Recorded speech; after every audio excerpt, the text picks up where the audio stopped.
exécutif. Je crois que vous souhaitiez, Monsieur le Président, présenter le rapport sur le numérique.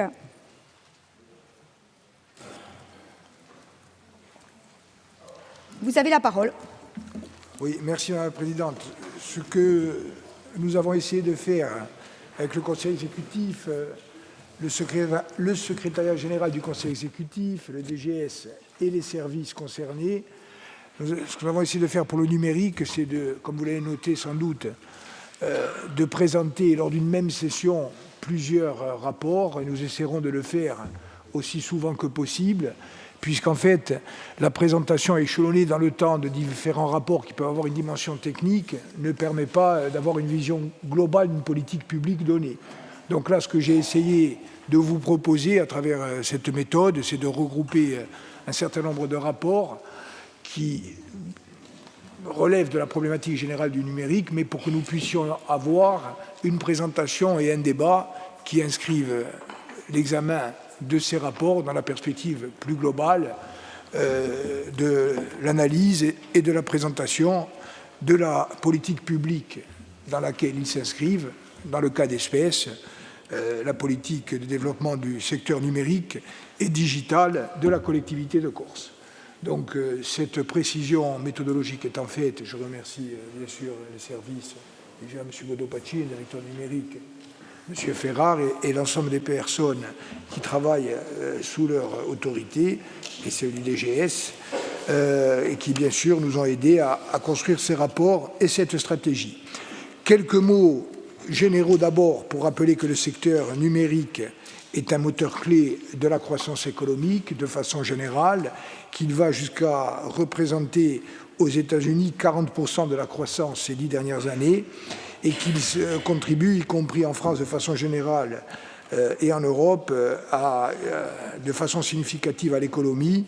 Il représente en France 5,5% du PIB et a créé 700 000 emplois en 15 ans entre 2005 et 2020. Aujourd'hui, les métiers du numérique constituent environ 3% de l'emploi en France, soit environ 800 000 emplois, donc des données générales qui soulignent l'importance croissante de ce secteur dans les économies modernes. Est-ce qu'on retrouve cette structuration et ces pourcentages en Corse? Pas encore. Et un des objectifs, c'est bien sûr de développer la part du numérique dans notre PIB global. En Corse, le secteur numérique, bien que modeste, est en croissance, avec des activités variées, telles que le développement de logiciels ou encore le e-commerce. Nous n'avons pas de statistiques précises, mais il peut être estimé que le secteur emploie aujourd'hui environ 1000 personnes, dont environ 300 dans le développement logiciel.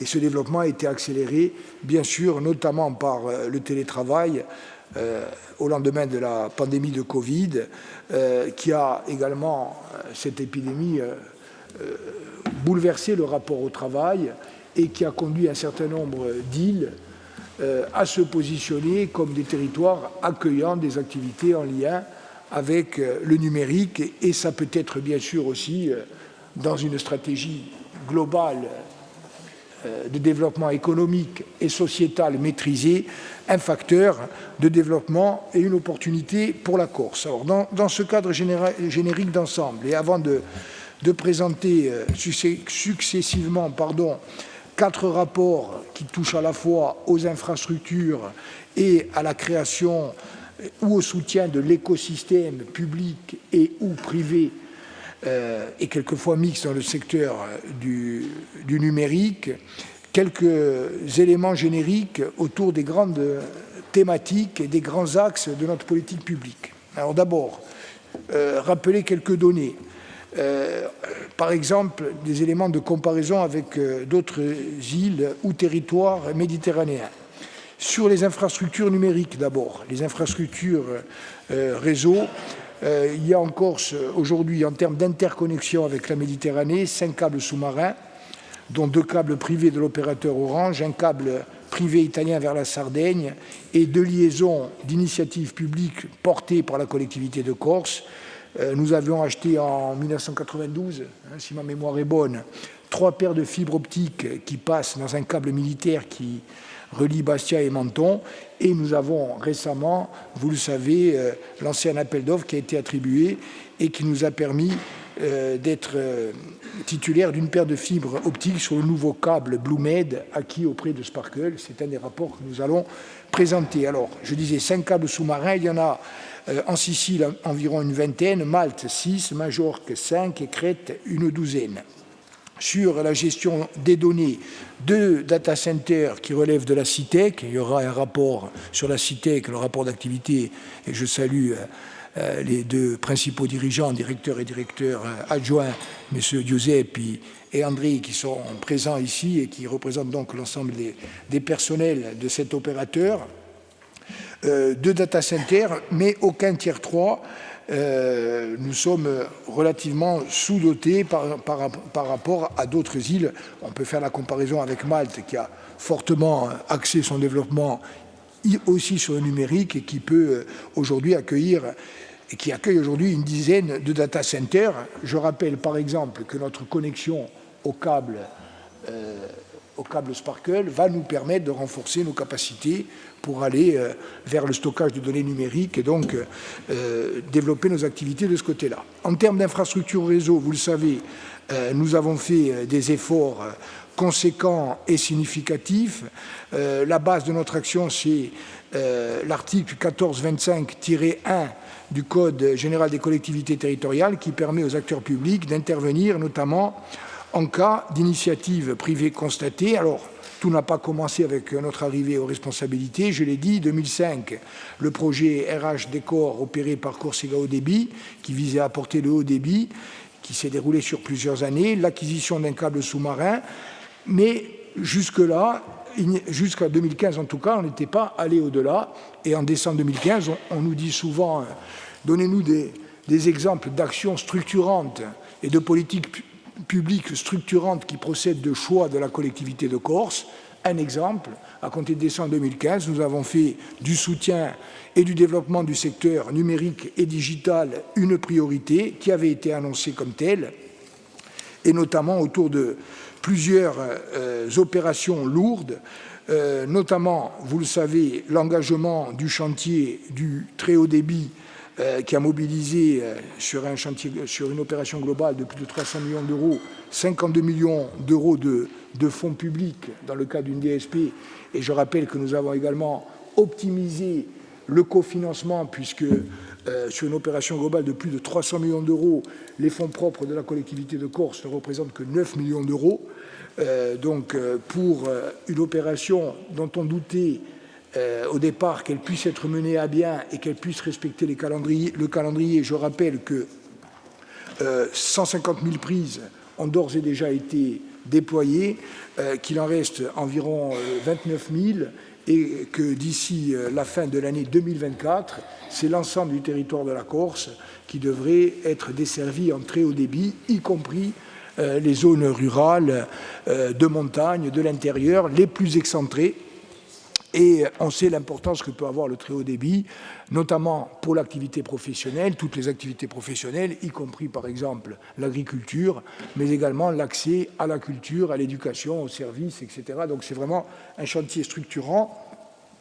Je rappelle également que nous avons mis en œuvre des travaux de consolidation de nos réseaux à fibre optique à concurrence de 40 millions d'euros et un marché de 22 millions d'euros qui a permis de déployer près de 320 km de câbles optiques sur près de 185 km de réseaux nouvellement enfouis.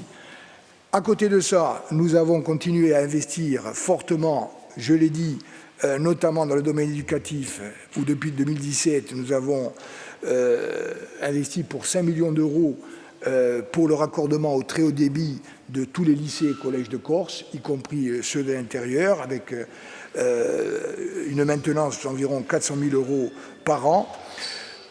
Malgré les contraintes budgétaires, nous avons décidé d'une première tranche de travaux d'un montant de 10 millions d'euros qui sera lancé dès 2024 afin d'améliorer la résilience des réseaux numériques sur le territoire insulaire.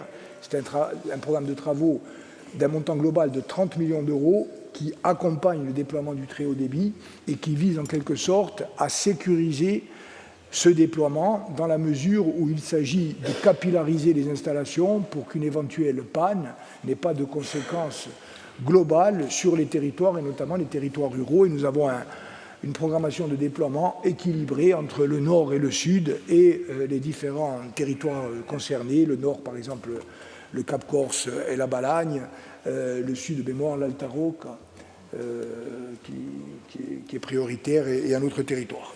Donc, vous le voyez, et enfin, dans le cadre de REACT-EU, alors je vous rappelle, REACT-EU, c'est environ 30 millions d'euros, plus 6 millions d'euros complémentaires. Donc, à l'époque, le travail avait commencé avec la présidente de l'Assemblée de Corse, qui était en charge des fonds européens. Il a été poursuivi par Flora Mattei. On a réussi à avoir 30 millions d'euros, plus 6 millions d'euros. On a eu des discussions serrées pour savoir comment programmer cette manne européenne post-Covid qui doit être mobilisée pour des projets structurants. On en avait parlé devant l'Assemblée de Corse et parmi les arbitrages, on a choisi de mettre 10 millions d'euros sur l'acquisition du câble Sparkle dont nous parlerons tout à l'heure. Donc vous voyez, en termes d'infrastructures, notre volonté, c'est de créer la Corse d'infrastructures qui permettent véritablement de développer notre potentiel numérique et digital. D'un point de vue, ensuite, des usages, dire aussi que nous soutenons un certain nombre, ou impulsons un certain nombre d'initiatives dans le domaine numérique. On n'en parle pas assez souvent. Bon, je sais qu'il y a une grève des profs aujourd'hui, mais le système LEI qui équipe, Jean-Martin n'est pas là, mais il le sait, et celles et ceux qui sont enseignants aussi, l'ensemble des lycées et collèges de Corse, et qui réunit donc une communauté d'utilisateurs de 80 000 personnes et qui génère plus de 5 millions de connexions par an qui sont gérées par la collectivité. À signaler quand même que ce système, contrairement à ce qui s'est passé dans des régions françaises continentales, n'a connu aucun incident durant la crise Covid et a permis donc, malgré les difficultés générées par cette crise, d'assurer une continuité pédagogique parfaite, y compris en temps de confinement ou de restriction des déplacements.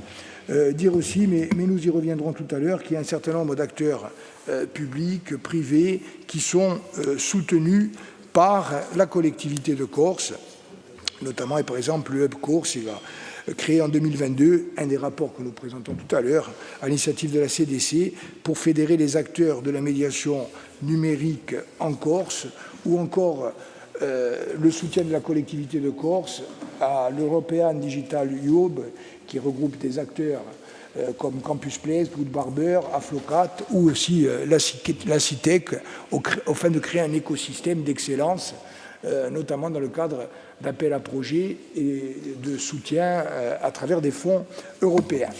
Je termine cette présentation en disant que nous devons continuer, bien sûr, cette politique de soutien fort au numérique, mais que cela passe par créer les conditions structurelles d'un développement plus dynamique de ce secteur. Comment créer ces conditions? À mon avis, il y a deux axes fondamentaux. La formation d'abord. Alors la formation dans le secteur digital, il faut rappeler que là, plus que dans tout autre secteur d'activité, une formation de qualité précède et permet la création d'activités économiques. Rappelez que l'Université de Corse a joué, bien sûr, là comme ailleurs, un rôle majeur dans les années 2000 à travers le master informatique nommé Intégration des systèmes informatiques, qui était très orienté sur le développement de logiciels à base de technologies open source et qui a permis directement cette formation, la naissance d'un premier noyau d'entreprise du digital en Corse, un premier noyau, on va dire, historique qui représente environ 300 personnes aujourd'hui. Au tournant des années 2010, il y a eu une chute des effectifs dans la formation et ça a eu un effet boule de neige sur un frein du développement du secteur, y compris la localisation en Corse d'entreprises du digital. Par contre, à partir de 2015 et l'ouverture d'un second master en informatique, l'élargissement de l'offre de formation et un regain marqué pour ce secteur a poussé les effectifs et donc les créations d'entreprises à la hausse. Dire également, vous le savez, qu'il y a eu une initiative privée portée par l'entreprise Aflocat avec un projet éducatif inscrit dans le programme Grande École du numérique. Il y a un certain nombre de frictions avec l'Université de Corse. La collectivité de Corse a vocation à réaffirmer le rôle majeur dans le domaine de l'enseignement supérieur de la collectivité de Corse, et nous avons à construire, bien sûr, des complémentarités. Ça sera l'objet de discussions qui ont déjà, bien sûr, largement commencé, mais qui doivent nous permettre d'être véritablement dans une optimisation de l'ensemble de nos formations. L'objectif, c'est de créer un écosystème entre formation, enseignement supérieur, diplôme, notamment diplôme d'ingénieur, et articulation avec les entreprises existantes ou à créer pour permettre à ce secteur de se développer. Premier pilier, la formation. Deuxième pilier, la fiscalité. Et je termine ma présentation générale, mais je crois que c'était important, c'est pour montrer aussi que tout se tient. Pour reprendre une des discussions de ce matin, en quoi l'autonomie peut-elle nous servir, y compris dans le domaine du développement économique? Une fiscalité adaptée aux contraintes, notamment de l'insularité et d'un secteur à encourager. Cette fiscalité, c'est un levier puissant et indispensable pour développer une économie de production. Alors, sur le financement de la recherche-développement, je vous rappelle que nous avions acté avec les gouvernements successifs, et y compris avec l'actuel chef de l'État, une majoration du crédit impôt recherche et du crédit impôt innovation dès la loi de finances de 2019, avec un taux bonifié pour la Corse, 50 et 40%, 50 pour le CIR, 40% pour le CI, contre 30% et 20% pour le droit commun. Mais ce taux bonifié, voté en son principe, n'a jamais été appliqué parce que nous n'avons pas réussi à avoir la validation de la Commission européenne. Une meilleure prise en compte de l'insularité dans les politiques publiques européennes, y compris au plan fiscal, et un statut d'autonomie aurait permis d'acter ce soutien et cette fiscalité incitative. Je rappelle qu'en 2020, la Commission européenne a accepté la majoration du crédit impôt recherche pouvant aller jusqu'à 70% pour des petites entreprises des régions du sud de l'Italie, y compris la Sardaigne et la Sicile. Et on retrouve ce soutien de la fiscalité dans le dynamisme des investissements, puisque l'intensité des investissements en recherche et développement en euros par habitant dans le domaine du numérique est 2 fois plus important en Sicile et en Sardaigne qu'en Corse. Donc il faut bien sûr continuer à se battre pour cette fiscalité et rappeler aussi que nous avons mis en place, je me tourne vers notamment Alex Vinciguerre et son prédécesseur à l'ADEC, Jean-Christophe Angelini, nous avions, nous inspirant de ce qui avait été fait ailleurs, fait voter en 2017 le principe d'un fonds d'amorçage entièrement détenu par la collectivité de Corse. Il y a eu un appel à manifestation d'intérêt et ce fonds d'amorçage est aujourd'hui géré par Femugui. Ce fonds ALSA, qui est actif depuis septembre 2021, a permis sur une période d'un peu plus de 2 ans de financer 11 start-up pour un investissement total de 3 millions d'euros avec un effet de levier renforcé par le financement de la banque d'investissement qui a accordé ou finalisé 2 150 000 euros de financement supplémentaire, autrement dit 5 millions d'euros au bénéfice des start-up dans le domaine du numérique. Et le fonds est désormais totalement investi. Et nous avons donc un fonds d'amorçage qui a permis de créer une véritable dynamique. Un dernier mot pour dire que là, comme ailleurs, nous devons être complémentaires avec les intercommunalités, la CAB par exemple, la CAPA, qui se sont engagés notamment dans l'ouverture de tiers-lieux et le soutien au développement du numérique. Il faut le faire non seulement avec la CAB et la CAPA, mais l'ensemble des autres intercommunalités, avec une recherche de synergie.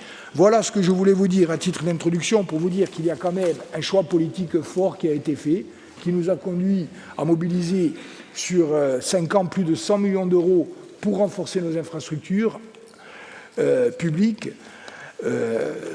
plus de 5 millions d'euros sur le fonds d'amorçage, le soutien au regroupement avec également par exemple des initiatives comme Bastia Ville Digitale, la formation et le combat pour une fiscalité adaptée. Ça nous permet aujourd'hui d'être un territoire résilient. Nous avons également adopté notre stratégie globale de développement numérique territorial, la stratégie Smarties, dont nous sommes engagés à rendre compte de façon régulière dans ses 192 axes et opérations devant l'Assemblée de Corse. Donc aujourd'hui, la Corse est en train, dans ce domaine-là, de dépasser la contrainte de l'insularité et de s'affirmer comme un territoire innovant, formateur, capable de créer ou d'accueillir des entreprises dans un secteur qui est un secteur extrêmement porteur. Et donc, les 4 dossiers que je vais maintenant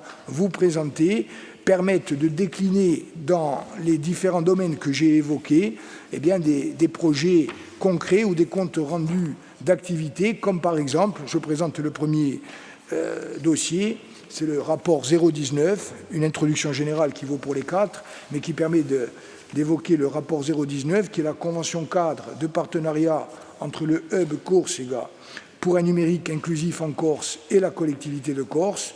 Rappelez que nous avons soutenu cette initiative en participant et à l'élaboration et au dépôt en juin 2021 d'un dossier de candidature à l'appel à manifestation d'intérêt Hub pour un numérique inclusif. C'est un appel à manifestation d'intérêt organisé par la Banque des Territoires.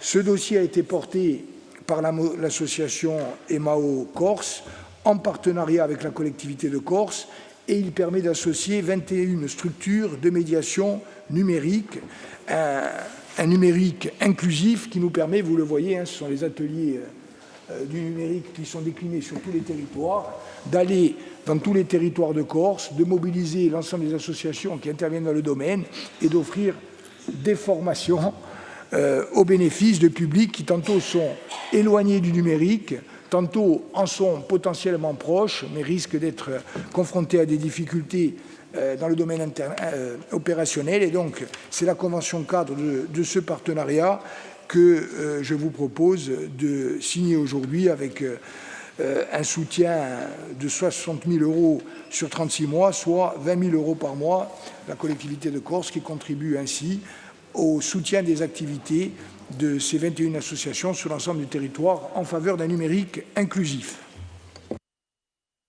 Merci, Monsieur le Président. Il y a un avis de la Commission du développement. Merci, Monsieur le Président. La Commission a émis un avis favorable. Non-participation du groupe Unsofiuno ou absence du groupe Corim Front et de Madame Giacometti Pireda non inscrite. Grazie. Merci. L'avis de la Commission des finances. Oui, Monsieur le Président, un avis favorable de la Commission des finances avec la non-participation des groupes Unsofiuno et Corim Front et l'absence du groupe AONCEMO. Est-ce qu'il y a des demandes de prise de parole sur ce dossier? Il n'y en a pas, donc je peux le mettre aux voix. Qui est contre? Qui s'abstient? Qui ne participe pas? Qui est pour? Irrégradiable, unanimité, donc on peut passer au rapport 23, le rapport d'activité de la CITEC.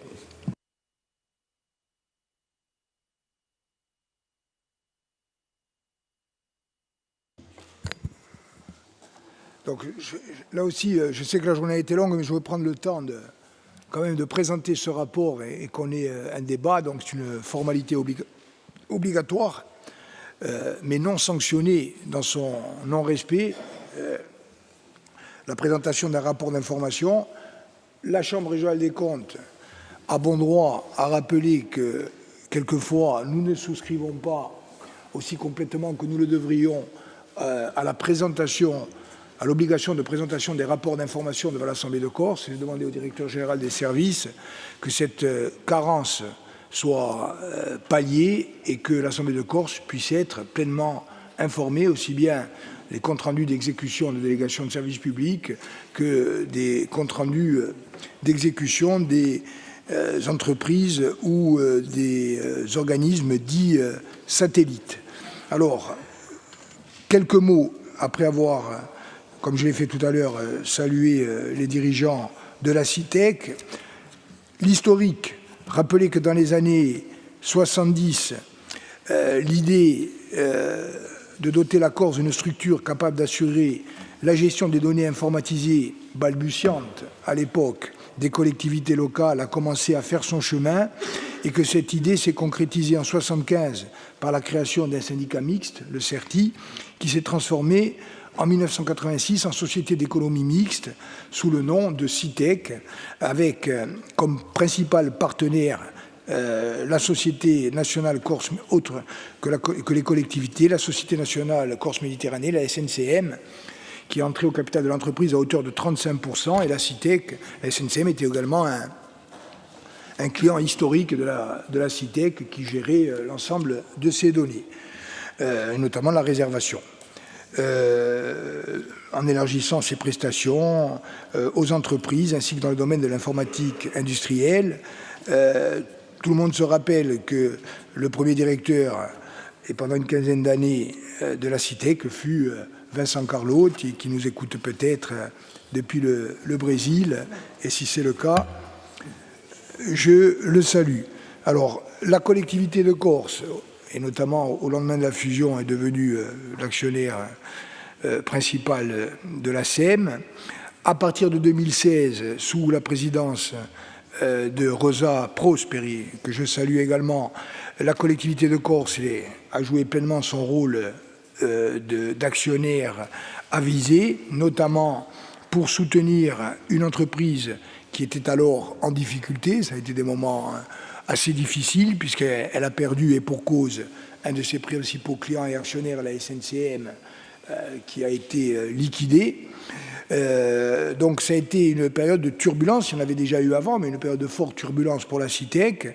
Et c'est à ce moment-là que, sous l'impulsion de Rosa Prosperi, et grâce à l'action de l'ensemble des personnels de la CITEC, et c'est important de le noter parce que sont tous, enfin la plupart d'entre eux, c'était en tout cas à l'époque des jeunes, maintenant ils le sont un peu moins, mais tous les agents de la CITEC se sont mobilisés, une équipe de direction renouvelée, donc le directeur adjoint qui sont ici, et qui se sont vraiment beaucoup investis dans le plan de restructuration et de relance de la CITEC, qui s'est recentré sur ses activités historiques et qui a misé sur l'obtention de très hauts niveaux de certification en termes de sécurité informatique, d'hébergement de données et notamment de données de santé. Et donc je veux saluer quand même, parce qu'on n'en parle pas souvent, et je reprendrai le proverbe africain cité par le DGS au moment des vœux. Un arbre qui tombe fait plus de bruit qu'une forêt qui pousse. Et c'est vrai, on a souvent tendance à entendre et à écouter les quelques arbres qui tombent, c'est-à-dire les difficultés que nous avons à gérer, mais il y a aussi des forêts d'excellence et de réussite qui poussent, et trop souvent à bas bruit et sans qu'on le souligne. Et le travail qui a été mené par les équipes de la CITEC a été un travail remarquable, poursuivi sous la présidence de Romain Colonne, que je salue amicalement, et ce redressement s'est confirmé en 2021 et 2022 par des résultats d'exploitation significatifs et des niveaux de performance inédits qui font qu'aujourd'hui, la CITEC, société d'économie mixte, mais dans laquelle la collectivité de Corse est actionnaire majoritaire avec 55,6% des parts, eh bien, est un véritable porte-drapeau des ambitions numériques de la Corse et valorise vis-à-vis de ses clients et vis-à-vis de l'extérieur toute son expertise, son savoir-faire et son potentiel d'innovation incarné par des salariés qui sont tous des salariés jeunes, compétents et investis. Alors rapidement, l'actionnariat se répartit entre MCM Holding 20%, Indenoy 10,10%, la mairie d'Ayac 5,05%, Aircourt 5,05%, la CADEC 2,02%, l'hôpital de Castellucci 1,01%, l'hôpital de Tatone 0,51% et l'hôpital de Bonivage 0,51%, et donc 55,6% des parts pour la collectivité de Corse. Objet social, soutenir, accompagner et promouvoir le développement du numérique et ses usages. Deuxièmement, promouvoir les intérêts des établissements publics et des collectivités locales, clientes ou actionnaires vis-à-vis du secteur de l'économie, du numérique, et leur assurer des prestations qui peuvent aller de l'hébergement jusqu'à la vente de logiciels, la formation, l'assistance, etc. Proposer aux acteurs, à l'ensemble des acteurs, des solutions d'hébergement innovantes, c'est la fonction de data center à travers les 2 centres de données et plus globalement de participer à des projets de recherche et de développement dans des axes structurants pour la Corse. Le rapport vous permet de détailler les activités de la CITEC, sa bonne santé financière. Reste que nous sommes aujourd'hui à la croisée des chemins pour cette société. Je rappelle que la CITEC, nous sommes à la fois actionnaire principal, mais également prestataire de services auprès de la collectivité de Corse, et donc une activité qui doit se déployer dans le cadre strict des règles de la commande publique. Nous sommes actionnaire principal, mais lorsque la CITEC se positionne sur un marché de la collectivité de Corse, elle est bien sûr à égalité avec l'ensemble des soumissionnaires. Aujourd'hui, les prestations souscrites par la collectivité de Corse à la CITEC représentent un montant moyen annuel d'environ 520 000 € hors taxe, environ 11% du chiffre d'affaires de la CITEC, et nous avons inscrit dans notre schéma de développement territorial et d'aménagement numérique Smarties l'objectif de faire de la CITEC l'opérateur territorial de solutions dédiées à l'action publique autour de l'ensemble des activités dont j'ai parlé tout à l'heure. Donc nous devons aujourd'hui réfléchir à la façon de comment éventuellement faisons-nous évoluer la composition de l'actionnariat de la CITEC, comment repensons-nous les relations entre la collectivité de Corse et la CITEC, et de façon plus générale, comment permettons-nous à la CITEC de s'affirmer comme un outil leader dans l'ensemble des activités dont je viens de parler. Nous avons mis en place un groupe de travail avec le Conseil exécutif de Corse, la direction de la transformation et de l'aménagement numérique, donc le service dédié de la collectivité de Corse et la CITEC. Je suis bien sûr, Madame la Présidente, Mesdames et Messieurs, les élus de l'Assemblée de Corse, à la disposition de l'Assemblée pour réfléchir aux modalités d'association de l'Assemblée de Corse ou d'une de ses commissions à ce travail de réflexion qui doit nous permettre, dans le courant de l'année 2024, de déboucher sur des propositions éventuelles d'évolution et d'adaptation aux fins de rendre la CITEC toujours plus efficace. Et c'est en l'état à la fois de ce bilan et de ces perspectives que nous voulons positives et radieuses que je vous demande de prendre acte du rapport d'activité de la CITEC pour 2022, alors avec un décalage bien sûr, mais nous produirons très rapidement le rapport d'activité de 2023. Merci. Il y a des rapports de commission. Donc,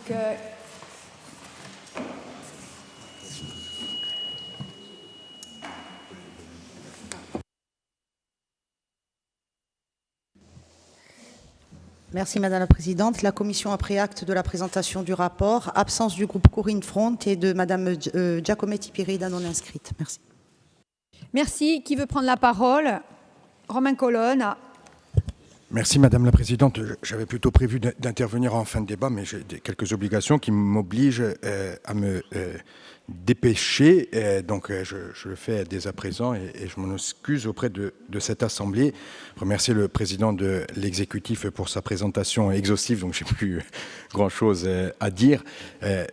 Mais quand même, souligner, alors tout d'abord saluer la direction, Monsieur Giuseppe et Monsieur André, vous dire à quel point vous avez toute ma confiance et saluer l'ensemble à travers vous des 40 à peu près salariés qui œuvrent au quotidien pour cette entreprise, cette société et plus largement, j'ai plaisir à le dire, pour la Corse. Dire, c'est important. Même si le président de l'exécutif l'a plus qu'esquissé, mais rappeler que cette société, en 2015, lorsque nous accédons aux responsabilités, est au bord du gouffre. Est au bord du gouffre avec toutes des dizaines d'emplois qui sont menacés. Et c'est bien parce qu'il y a eu une décision politique avec une réorientation des activités de la CITEC et une décision politique qui a conduit à une nouvelle gestion. Et je voudrais saluer très amicalement et chaleureusement Rosa Prosperi à ce niveau-là de mon intervention. C'est un travail acharné de la direction des salariés, une décision politique au préalable de la majorité précédente qui a permis aujourd'hui de nous retrouver sur un rapport d'activité 2022 qui a été voté en 2023 à la majorité, à l'unanimité par le conseil d'administration de la CITEC. C'était juste avant l'été, donc le temps d'inscrire pour les formalités administratives. Nous nous retrouvons aujourd'hui, on essaiera de faire mieux la prochaine fois. Mais vous dire qu'on passe de 2016 avec une entreprise qui est au bord du gouffre, avec des dizaines d'emplois menacés, à une entreprise qui, en 2022, a affiché le meilleur résultat net depuis sa création en 1986. Donc on dit souvent, et sans doute de bon droit, lorsque les choses vont mal, mais je crois aussi qu'il faut vraiment insister quand les choses vont bien. Et ça a été un redressement, et c'est une activité industrielle à l'échelle de la Corse, et même au-delà, qui est proprement remarquable. Dire aussi que tous les rapports aujourd'hui font parfaitement sens, parce qu'il y a par capillarité, j'anticipe un peu sur les autres rapports, il y a par capillarité le fibrage de l'ensemble des foyers de Corse pour la fibre. Il y a l'alimentation avec un nouveau cap qui va multiplier par plusieurs centaines le débit d'arrivée pour la Corse, et il y a un opérateur dont la collectivité est majoritaire au capital, mais tout en rappelant que malgré les chiffres excellents qui sont affichés dans le rapport d'activité, que la CITEC ne bénéficie pas d'1 € de subvention d'argent public, donc c'est uniquement par des contrats privés qu'elle fait fonctionner, fructifier son activité. Dire que tout ça converge vers quelque chose qu'on appelle la souveraineté numérique. Donc là, on n'est même plus dans le débat sur l'autonomie. Excusez-moi d'employer le terme de souveraineté pour ceux qui seraient choqués, mais c'est le terme qui est consacré d'usage dans le métier, dans le monde du numérique. Et je crois qu'entre l'obtention d'une paire de fibres à l'Arinella, à Luciane, entre la capillarité qui est faite au niveau du fibrage interne, et entre le développement vraiment excellent de notre data center, parce que c'est le data center de la collectivité, c'est le data center de la Corse, avec un niveau de labellisation, de sécurisation qui est optimal. Je crois que là, on a tous les ingrédients, et je le dis vraiment sans flagornerie à l'égard de la majorité territoriale et des choix qui ont été faits, mais on a une compétence là qui est exercée par l'exécutif et plus globalement par la collectivité de Corse, qui est exercée de manière exemplaire, avec un projet politique, avec des décisions politiques qui sont prises, avec des exercices budgétaires qui sont tout à fait vertueux et des investissements qui sont tout à fait vertueux. Et je m'arrêterai là, je ne serai pas plus long, au service de la Corse, au service des Corses, et avec une possibilité pour nous, collectivement, pour les Corses, dans les mois et les années à venir, de faire sauter, si je puis dire, à ce niveau-là, la fameuse contrainte que représenterait l'insularité.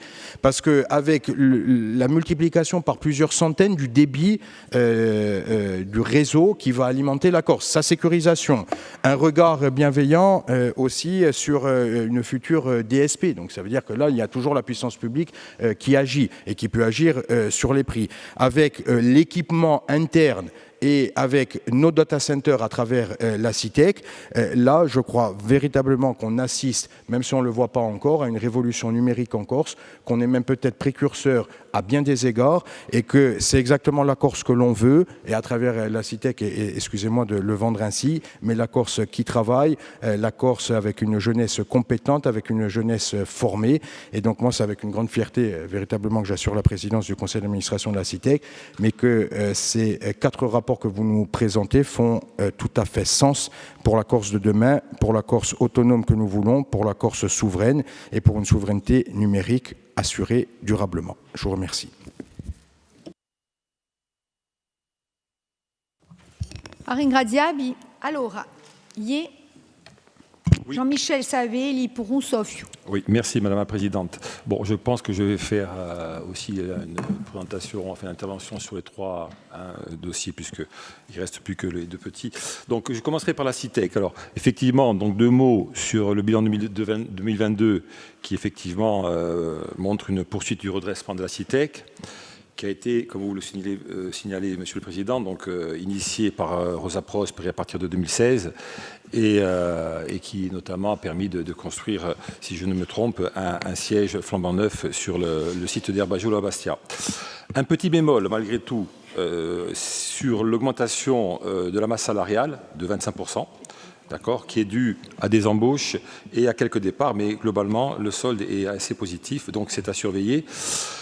Je note également que la plupart des actionnaires de la SEM sont en même temps des clients de la SEM, dont la CDC, comme vous le disiez tout à l'heure, qui représente 11% de son chiffre d'affaires.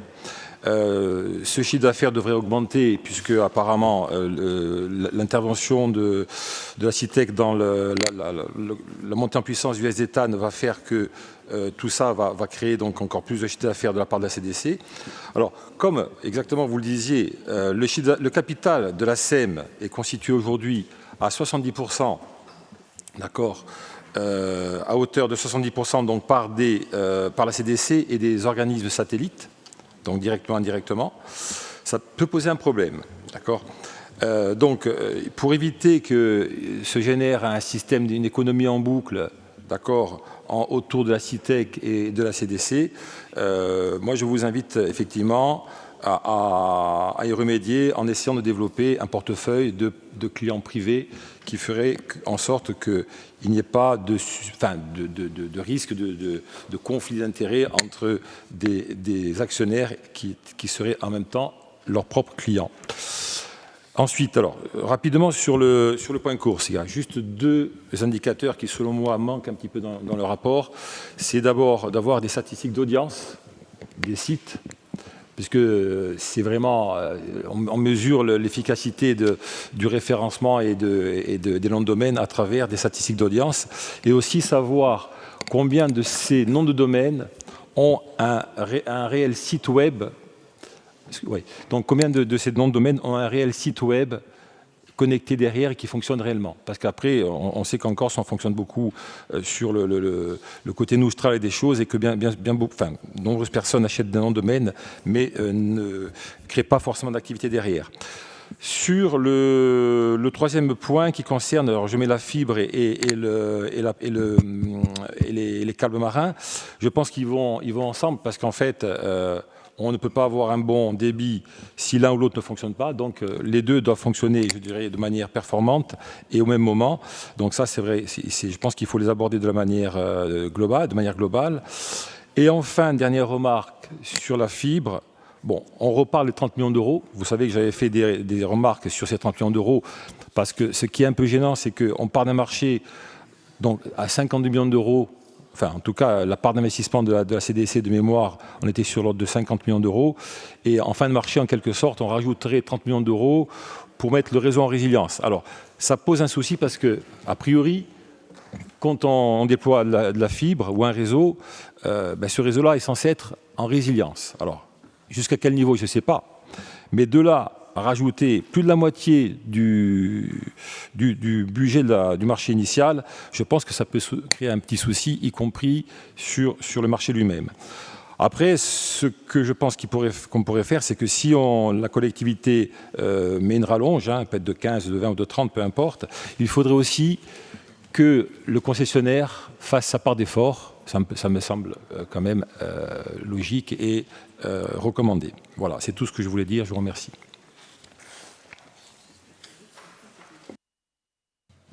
Merci Jean-Michel. D'autres interventions? Oui, Sérène, à Baptistine et pour Corinne Frontet. Merci.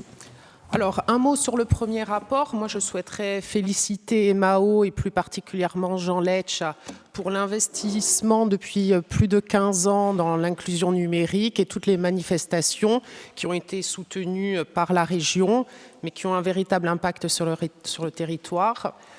Et sur la CITEC. Donc, la CITEC, elle joue pleinement son rôle de mission au service de l'intérêt général. Là, elle revient de loin. En 2016, pour rappel, elle avait un résultat net de moins 1 million d'euros. En 2017, elle était à 0. Et depuis 2020, elle remonte. Aujourd'hui, on a un chiffre très impressionnant de plus 560 000 euros en résultat net.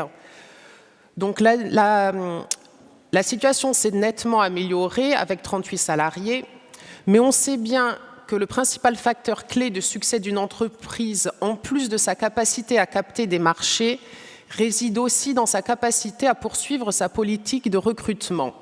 Alors même si Jean-Michel a souligné l'augmentation du nombre de salariés, la croissance ne peut pas aller sans l'augmentation du nombre de salariés. Et la CITEC, comme d'autres entreprises spécialisées de Corse, rencontre de grandes difficultés à recruter, car la Corse est en déficit de profils techniques spécialisés. Donc, ce qui nous amène à nous poser la question, lorsqu'on a des belles sociétés qui recrutent, et de voir qu'il y a des difficultés de recrutement, ça nous amène à nous poser la question de la formation. Et comment ça se fait qu'on est obligé de faire venir des talents d'ailleurs alors qu'on a des entreprises qui sont en besoin de recrutement? Merci. Merci.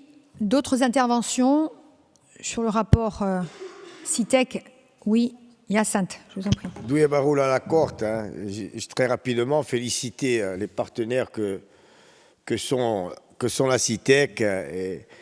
Et comme ça a été dit par le président, on voit toujours ce qui ne va pas, mais jamais ce qui va. C'est vrai qu'en termes de réactivité, en termes de dynamique, en termes de coordination des emplois, je pense que tout est réuni. C'est notre projet politique qui réussit, encore une fois, à Ringradiab, puisqu'on vous sollicite beaucoup, que ce soit au service d'incendie et de secours, où on a eu à changer toute la nomenclature financière. Ça a été un gros travail d'accompagnement avec quand même un beau challenge. Si des imprévus, si des disponibles, si d'affiancano, et c'est notre réussite. Donc je voulais le dire ici publiquement, vous féliciter. C'est une belle entreprise qui a de l'avenir, comme quoi chez nous aussi, on sait faire des choses et on sait aussi les exporter.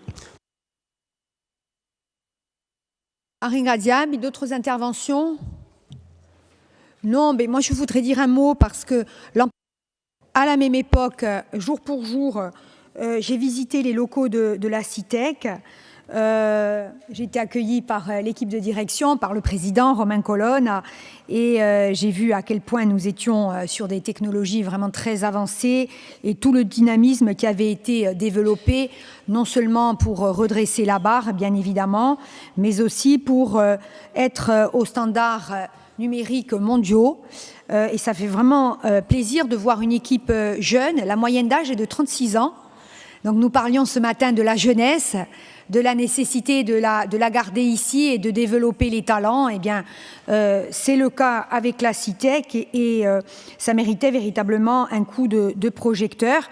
Je pense qu'elle est très impliquée évidemment dans la desserte et dans l'offre de services au niveau local, mais elle a également des marchés extérieurs qui se développent et puis elle est membre également d'un pôle européen d'innovation, le DIH.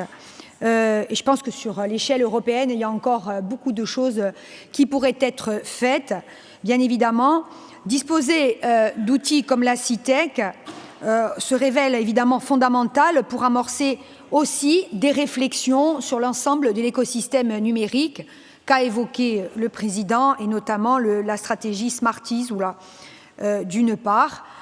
On peut aussi se projeter encore plus loin, comme nous l'avons fait dans le cadre de Corsica Prospettiva 2050.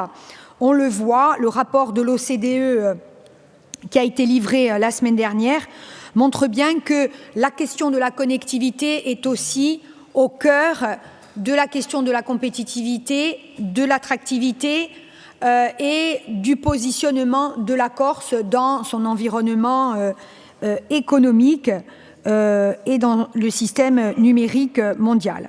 Donc voilà ce que je voulais dire. Merci beaucoup pour tout le travail réalisé. Bon, même si là c'est un rapport d'activité classique, c'est bien que ce rapport soit présenté par le Conseil exécutif pour que les Corses entendent qu'il y a des belles choses qui se font en Corse sur la question du numérique et au plus haut niveau de compétences. Merci. Donc je pense que je peux repasser sur ce rapport la parole au président s'il le souhaite, avant de prendre acte. Oui, merci. Donc merci pour les interventions très positives bien sûr. Et j'essaye de répondre. Alors j'ai pas encore relu sur la marque, donc je vous répondrai, Jean-Michel, simplement sous le contrôle de M. Ferrari. Sur les 30 millions de travaux, dont 10 millions vont être débloqués cette année, ça sert à constituer des boucles, mais pas seulement au profit de la DSP très haut débit. C'est tout le système qui devient ainsi plus résilient, y compris par exemple l'ancien système, le cuivre, ou le système téléphonie mobile. Donc c'est quelque chose qui vient accroître la résilience générale du système. Ça, c'est la première chose. Deuxièmement, pour répondre à Sérène, donc bien sûr, Jean Lecce, qui est l'animateur des Mao, passionné, qu'on connaît, son équipe, ce que vous avez pointé, je pense précisément qu'on a des niches d'emploi et qu'il faut faire un travail d'analyse fin et demander à l'Université de Corse, à titre principal, et éventuellement aux organismes de formation, de proposer des formations qui nous permettront d'avoir une ressource sur place et avoir des formateurs qui eux-mêmes permettront de diffuser la culture numérique. Et c'est un des enjeux,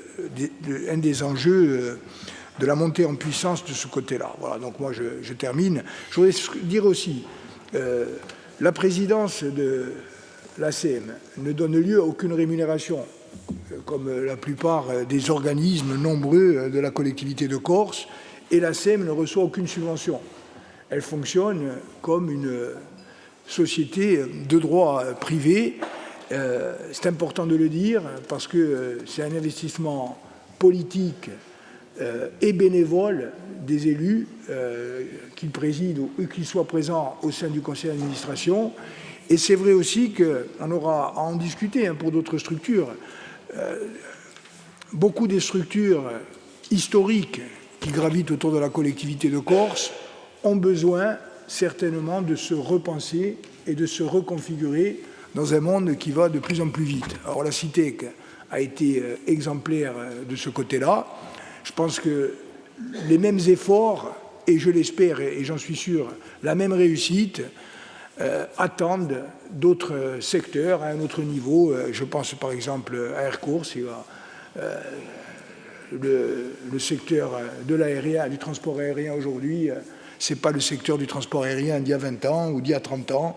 Et donc, en respectant les équilibres, en respectant les droits sociaux, en respectant la vision politique qui est la nôtre, mais en adaptant aux exigences du monde contemporain, il faut faire évoluer les structures pour qu'elles puissent perdurer, se renforcer et renforcer aussi la plus-value qu'elles amènent à la Corse et aux Corses. En tout cas, merci à la CITEC pour le travail accompli et ben tempo pas.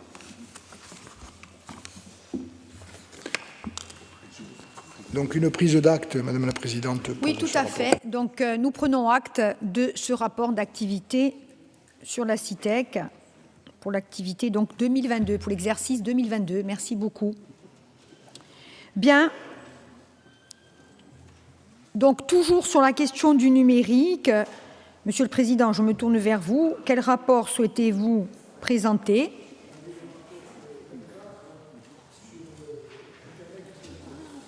Oui. Micro, s'il vous plaît. Le bilan d'activité détaillé du point course sur l'année 2023. Donc l'extension Internet point course s'inscrit dans la stratégie numérique globale. Il s'agit d'avoir un nom de marque identifié comme celui de la Corse. Je voudrais dire là aussi qu'on fait pas mal d'envieux. Par exemple, on bisque un peu de ne pas avoir encore l'emoji de la Corse sur les téléphones portables. Bon, on y travaille. Mais quand je vais sur le continent, je ne sais pas si ça vous arrive aussi, lorsque je discute avec notamment des élus, qui sont des élus au gouvernement ou des élus dans des régions ou dans des grandes villes, ils disent « Oh, vous avez le nom point course, c'est à vous, etc. » Et c'est vrai que ça nous identifie et c'est le nom du territoire dans le secteur du numérique et je pense qu'on a fait un bon coup avec ça. Alors ça marche bien, vous l'avez vu, on a eu 2313 noms de domaines enregistrés au cours de l'année 2023, donc un taux de croissance de 4,9%. Alors reste maintenant à savoir combien d'utilisateurs, etc. C'est l'enquête qui est en cours et qui sera restituée devant l'Assemblée de Corse pour que vous puissiez avoir accès à ces chiffres. Mais globalement, on va dire que cette marque fonctionne et qu'elle fonctionne bien.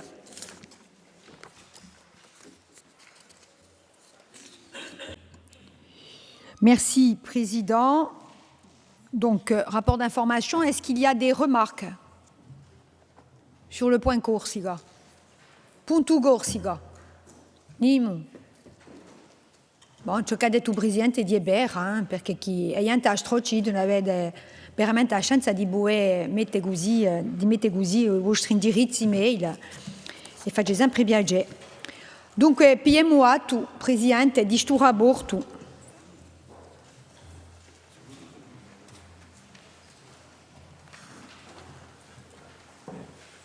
Dunque, oggi è il 25 di un rapporto di informazione non abbruggiatura per acquistare capacità di trasmissione di diritti d'uso di gas sottomarini in fibra ottica. Oui, donc là aussi, il s'agit de renforcer notre capacité numérique. On était relativement sous-doté et en retard. Le fait de se renforcer a été acté dans le schéma directeur territorial d'aménagement numérique Smarties, et nous avions décidé d'organiser l'acquisition de nouvelles capacités sur des câbles sous-marins par décision du 29 avril 2022. Alors ça, c'est une opération qui est techniquement, qui a été complexe d'un point de vue technique. Elle a été menée par la direction du numérique, dans la DGA de l'innovation. Elle a été aussi complexe pour trouver les financements optimum. Et franchement, je trouve que là aussi, c'est quelque chose dont nous pouvons être collectivement fiers. Je rappelle qu'après la délibération cadre du 29 avril 2022, nous avons déposé dès mai 2022 une demande de cofinancement de 80% au titre de REACT-EU, qui a été obtenue. En janvier 2023, nous avons lancé une procédure de commande publique visant à l'acquisition de capacités de transmission sur des liaisons sous-marines sous la forme d'un accord cadre à marché subséquent. 3 candidats ont répondu à la consultation, Orange, Sparkle, Sipartec. Ces candidats ont tous été admis à déposer une offre dans le cadre des marchés subséquents que nous pourrions lancer pour l'acquisition de liens entre la Corse et le continent. Et le premier marché subséquent a été lancé le 25 septembre 2023. Celui dont nous parlons actuellement. Sipartec n'a pas répondu. Orange a remis 2 offres, mais 2 offres qui étaient basées sur des câbles sous-marins existants. Et Sparkle a répondu en proposant de relier la Corse à un projet transméditerranéen d'envergure qui traverse tout le bassin méditerranéen, qui passe et qui va ensuite jusqu'à l'Égypte et traverse le canal de Suez. Le rapport d'analyse des offres, je ne rentre pas dans les détails, il a classé l'offre du candidat Sparkle. Je dis aussi aux candidats qui n'ont pas été retenus et à d'autres à venir qu'il y aura d'autres marchés subséquents. Donc, à eux de se positionner et de faire les meilleures offres possibles. 10,2 millions TTC, 8,5 millions hors taxes et un financement, je vous l'ai dit, au titre de REACT-EU de 6,8 millions d'euros, mené en un temps record, puisque les travaux de pose du câble se sont déroulés durant la première quinzaine de décembre 2023, avec une pose effective du câble le 9 décembre 2023. Et ce n'est pas neutre l'endroit où le câble est venu, parce que ça nous permet ensuite de relier directement, toujours à la CITEC, et toujours pour optimiser nos activités, notamment de data center. Alors, au-delà des aspects techniques, cette nouvelle route numérique vient renforcer les routes existantes, le patrimoine de la collectivité de Corse, et elle constitue une composante essentielle de l'infrastructure numérique souveraine de la Corse, qui va permettre à la collectivité de Corse et donc à la Corse de peser davantage dans la régulation et les décisions qui touchent à ces réseaux de télécommunications, qui va permettre à la Corse de conforter son positionnement, y compris en termes de territoire attractif et innovant pour le numérique au sein du bassin méditerranéen. Ça fait écho à notre problématique, se replacer au centre du bassin méditerranéen et se repenser comme une composante à part entière de la Méditerranée. C'est vrai dans le domaine de la culture, de la langue, de l'histoire, du patrimoine, des transports maritimes et aériens, mais c'est vrai aussi dans le domaine et c'est vrai aussi dans le domaine du numérique. Et enfin, ce câble va nous permettre de sécuriser nos transmissions en œuvrant à la résilience des réseaux. Il a démultiplié nos capacités. Et donc, je suis heureux de vous présenter ce rapport d'information qui décline les modalités techniques et les objectifs de cette opération structurante. Merci, Président. Qual è chi voleva parola? Nîmes. Bon, merci, Président, pour ce rapport d'information qui a avant tout une visée technique. Qui a une visée technique. Il permet de nous rappeler que les connectivités numériques, au même titre que les connectivités maritimes et aériennes, sont d'abord un vecteur de développement économique pour la Corse, de continuité territoriale, d'une certaine manière aussi, bien sûr, hein, même si elle n'est pas physique.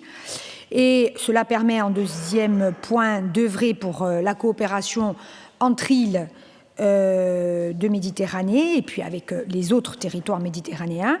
Et enfin, ça constitue évidemment un exemple important de la façon dont on peut mobiliser aussi les fonds européens, puisque je sais que les fonds européens REACT-EU ont été mobilisés pour porter des projets structurants en la matière. Donc désormais, il ne faut plus parler uniquement de maritime, d'aérien, mais aussi de connectivité.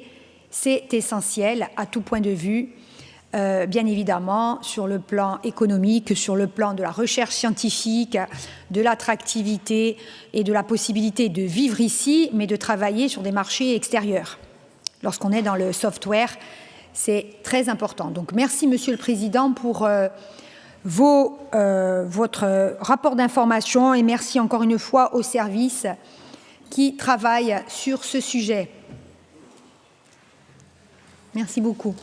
Merci. On n'a même pas besoin, je crois, de prendre acte. Mais bon, de fait, on prend acte. Voilà. On m'expliquera juridiquement la subtilité, s'il vous plaît. Voilà, merci beaucoup. Donc, on le voit, gros bloc de numérique. C'est très bien, moi j'en suis ravie. Très contente. Voilà, de ces avancées sur le numérique. Je sais que c'est très structurant pour notre territoire.